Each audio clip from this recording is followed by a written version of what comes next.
അധികം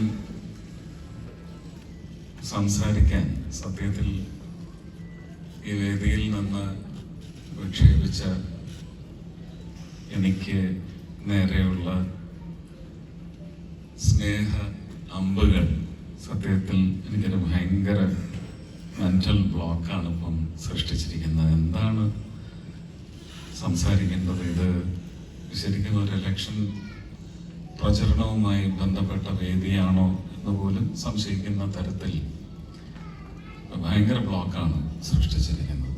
അതുകൊണ്ട് തന്നെ എനിക്കറിയാം, ഇത് friends of Suresh Gopi, ST coffee times, ST for parliament തുടങ്ങിയ എൻ്റെ യഥാർത്ഥ സത്യവും സ്വത്വവും മനസ്സിലാക്കിയ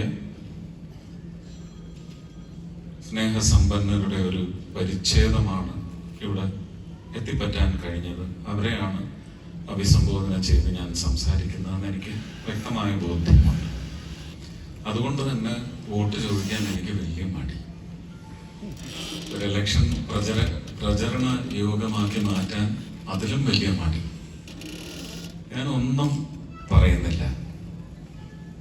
ഞാൻ ഏറ്റെടുത്തിരിക്കുന്ന ഉദ്യമം, അതിന് സത്യത്തിൽ ഈ വർഷം മാർച്ച് 5-ാം തീയതി ഞാൻ എൻ്റെ പ്രധാനമന്ത്രിയെ ഗുജറാത്ത് മുഖ്യമന്ത്രിയായിരിക്കുമ്പോൾ കണ്ട ദിവസമാണ്. ഇപ്പൊ ഏതാണ്ട് 10 വർഷം തികഞ്ഞിരിക്കുന്നു. അന്ന് ഉദ്ദേശങ്ങളിലില്ലാത്ത ഒരു ഉദ്യമം എൻ്റെ തലയ്ക്ക് മേലെ വന്ന് വീഴുകയായിരുന്നു. അത് 2014 ഓഗസ്റ്റ് മാസം 2-ാം തീയതി വലിയ അത്യാഹിതം എൻ്റെ സിനിമാ ജീവിതത്തിൽ സംഭവിച്ചതിൻ്റെ പശ്ചാത്തലത്തിൽ അതിൻ്റെ ജീവിച്ചിരിക്കുന്ന രക്തസാക്ഷികൾ, ആ സിനിമയുമായി ബന്ധപ്പെട്ട എല്ലാ നടീനടന്മാരും, അവരെല്ലാം അത് ബാധിച്ചിട്ടുണ്ട്. അവരൊന്നും എൻ്റെ രാഷ്ട്രീയത്തിൻ്റെ ഝണ്ഡാവാഹകരായിരുന്നില്ല.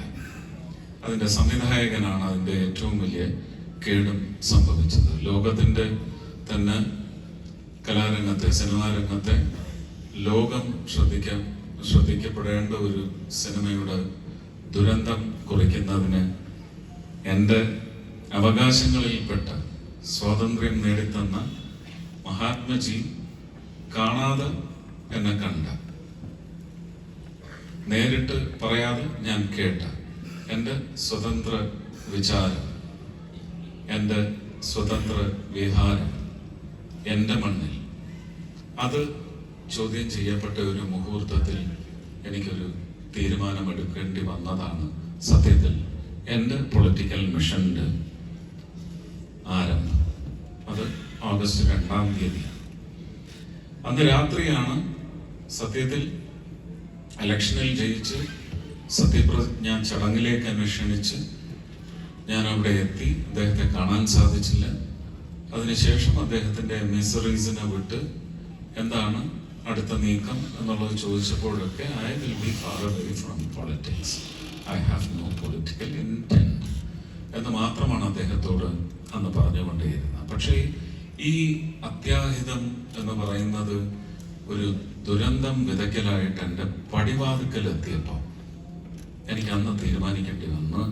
അന്ന് CPM-ന്റെയും CPI-യുടെയും ഒക്കെ ഒരുപാട് പ്രവർത്തകർ വീട്ടിൽ വന്നിരുന്നു. ഒപ്പം BJP-യുടെ പ്രവർത്തകരും വന്നിരുന്നു.